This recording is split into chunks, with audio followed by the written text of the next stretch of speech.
जय श्री हरि। प्यारे भक्तों, आप सभी का स्वागत है, अभिनंदन है।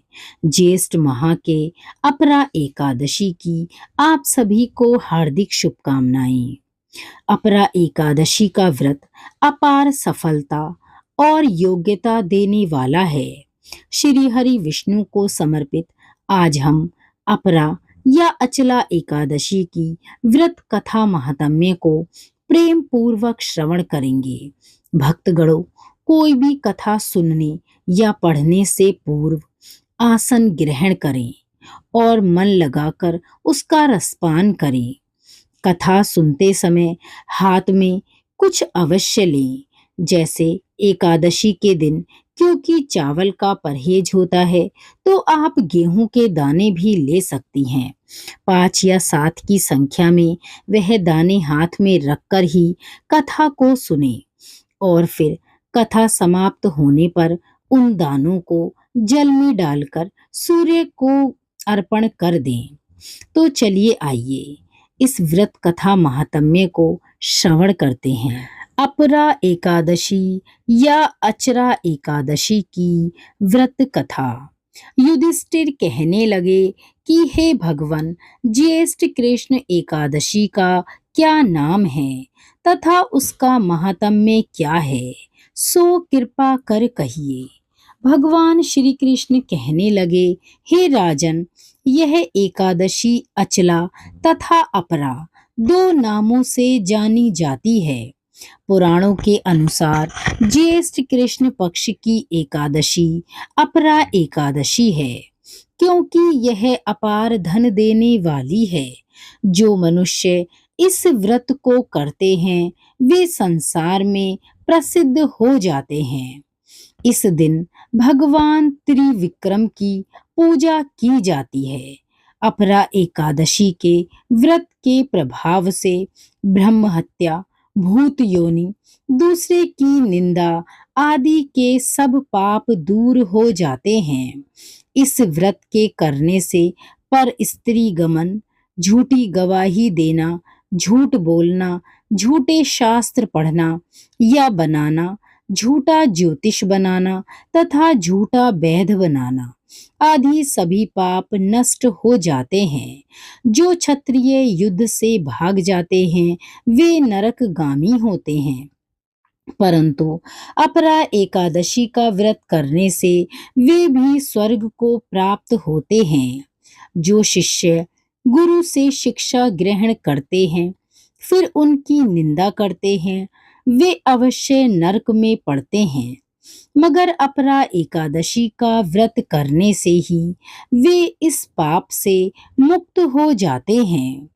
जो फल तीनों पुष्कर में कार्तिक पूर्णिमा को स्नान करने से या गंगा तट पर पितरों को पिंडदान करने से प्राप्त होता है, वही अपरा एकादशी का व्रत करने से प्राप्त होता है।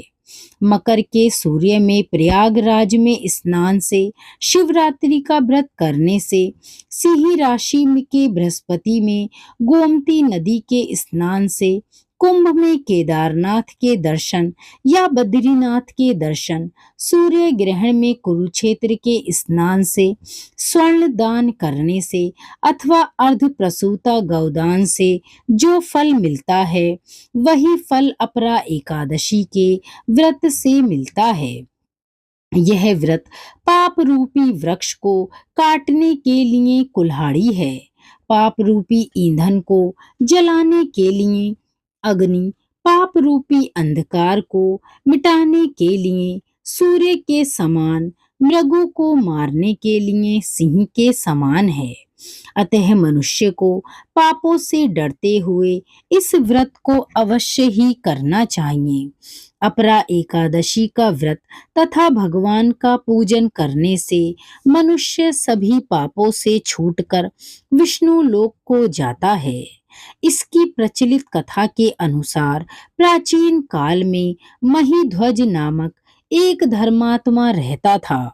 उसका छोटा भाई वज्रध्वज बड़ा ही क्रूर, अधर्मी तथा अन्यायी था। वह अपने बड़े भाई से द्वेष रखता था। उस पापी ने एक दिन रात्रि में अपने बड़े भाई की हत्या करके उसकी देह को एक जंगली पीपल के नीचे गाड़ दिया। इस अकाल मृत्यु से राजा प्रेतात्मा के रूप में उसी पीपल पर रहने लगा और अनेक उत्पात करने लगा। एक दिन अचानक धौम्य नामक ऋषि उधर से गुजरे। उन्होंने प्रेत को देखा और तपोबल से उसके अतीत को जान लिया। अपने तपोबल से प्रेत उत्पात का कारण समझा। ऋषि ने प्रसन्न होकर उस प्रेत को पीपल के पेड़ से उतारा तथा परलोक विद्या का उपदेश दिया। दयालु ऋषि ने राजा की प्रेत योनि से मुक्ति के लिए स्वयं ही अपरा या अचला एकादशी का व्रत किया और उसे अगति से छुड़ाने को उसका पुण्य प्रेत को अर्पित कर दिया।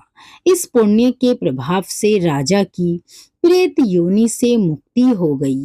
वह ऋषि को धन्यवाद देता हुआ दिव्य देह धारण कर पुष्पक विमान में बैठकर स्वर्ग को चला गया।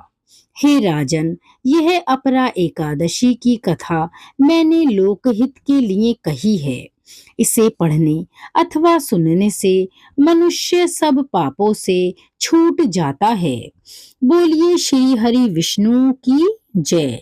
अपरा एकादशी व्रत कथा महात्म्य की जय। भक्तों, आपने और हमने अपरा एकादशी की इस पवित्र पावन कथा को प्रेम पूर्वक श्रवण किया है। जब भी आप कोई कथा सुने उसके पश्चात आरती अवश्य करें और आरती करने के पश्चात ही भगवान को भोग अर्पण करें और भोग अर्पण करने के बाद, भोग लगाने के बाद उस प्रसाद को सभी भक्तगणों में वितरित कर दें। एकादशी का दिन भगवान विष्णु को अत्यंत प्रिय है, अतः उनकी पसंदीदा पीली वस्तु का भोग लगाएं।